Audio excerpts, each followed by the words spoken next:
Locals were among the 1,500 J6ers pardoned by Trump.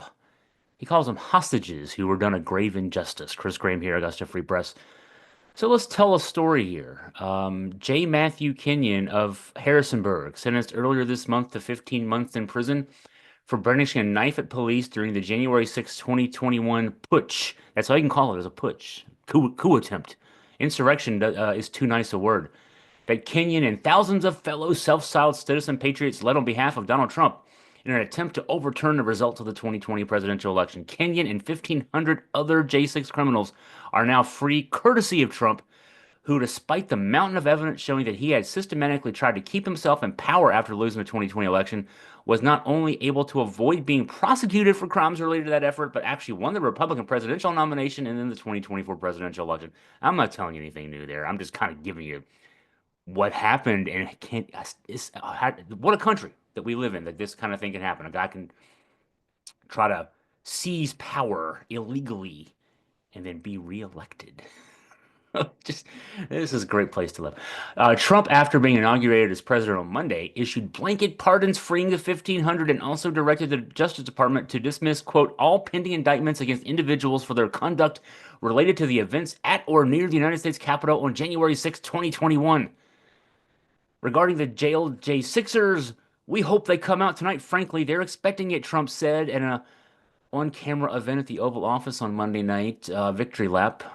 Hey, he deserves it. He got thrown out of office, should be in jail for the rest of his life, and he's back in the Oval Office, so he should be celebrating. In the case of this Kenyan guy, according to court documents, let's hear about this great patriot who has done a great disservice.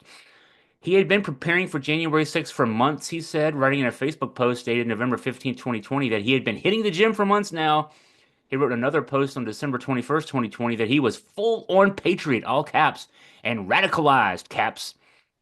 And then after the coup, he wrote that he had, quote, no fear because I know what I did. I know what happened. I will accept my consequences. And that he would, quote, welcome the FBI to my house. That's the guy right there. Yeah, he knew what he was doing. He knew what he was doing. Holding this guy accountable somehow made him a hostage to Donald Trump. It gets more Orwellian than that. This is what the White House issued as an official statement accompanying the Trump actions regarding the J6ers. This is a quote. This proclamation ends a grave national injustice that has been perpetrated upon the American people over the last 4 years and begins a process of national reconciliation. Yeah, okay. Holding criminals accountable for their criminal actions is a grave injustice. Good to know. Another hostage of this grave injustice was a guy named Darrell McDormand from right here in Waynesboro, right where we're based. According to court documents, he kicked a Capitol police officer, picked up what appeared to be a blue-colored folding lawn chair and a storage bag, and threw the chair toward police, striking one officer.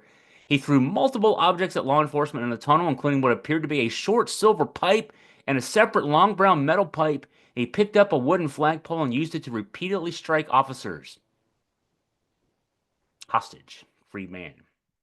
There's James Russell Davis of King George here in Virginia, who, according to court documents, was carrying a long wooden stick at the front of the crowd of rioters that attempted to breach the defensive perimeter guarding the staircase to the lower west terrace.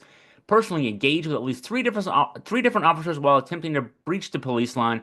In a message he posted to Telegram later, he admitted that he, quote, did hit a few cops on the head with a big stick, but unfortunately lost that beautiful weapon. It's not something he can keep as a keepsake. So McDormand, Davis, Kenyon, among the 1,500, they were hostages, victims of a grave injustice, but we know why he thinks that way. Those guys among the 1,500 were just doing what they were led to believe Trump wanted them to do. He had told them in a speech moments before the January 6th push that the 2020 election had been stolen, that they needed to fight like hell, and if they didn't fight like hell, you're not going to have a country anymore. That's what sent them off to the Capitol. They just did as directed, fighting like hell to save their country. Didn't need saving, but anyway. Now to the part of the story where it doesn't seem like anybody official wants to say anything. And yeah, I've scanned the interwebs. We're starting to get a trickle. I'm recording this now on Wednesday, 2 days later. We're starting to get a trickle of half-hearted comments from Democrats. Republicans still haven't weighed in on this. Mark Warner, a Democrat senator from Virginia, offered a very pithy sending a danger okay, quote, sending the dangerous message that violence has no consequences on his socials.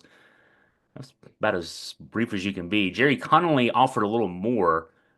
This is a complete affront to our system of justice and an insult to the officers who came under attack during Donald Trump's insurrection, a shameful beginning to a shameful man's presidency. But that's it. That's all I've been able to get on the record from anybody. Not even victory laps from full-out MAGA congressmen like Ben Cline and John McGuire. Perhaps they recognize that more than half of Republicans, even according to polls, opposed blanket pardon for the J6ers. So yeah, even the base thinks they went too far. I mean, Republican voters at least pretend to care about police. Donald Trump doesn't, obviously. That's fine. That is what it is. Um, he went too far, but he was just repaying a debt to people who had done for him what he'd asked them to do. Thick as thieves, as the old saying goes.